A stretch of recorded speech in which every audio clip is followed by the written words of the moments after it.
اگلی چیز جو کہ ممکن ہے انسان اس سورت کے پڑھنے سے حاصل کرے،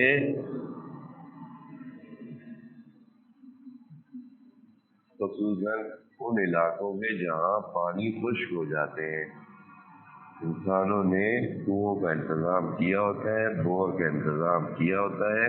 پانی اس سے ختم ہو جاتا ہے، تو کہا گیا ہے کہ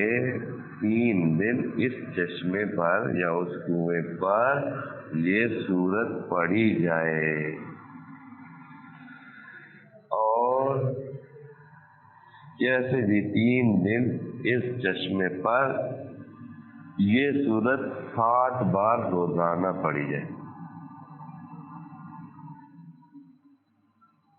پہلے دن 7 مرتبہ، دوسرے دن 7 مرتبہ، اور تیسرے دن 7 مرتبہ اس چشمے پر یہ سورت وضو کے ساتھ پڑھی جائے تو اس سے پانی نکل آئے گا، پانی جاری ہو جائے گا۔ اب کوئی کہے کہ یار یہ کیسے ہوگا، یہ باتیں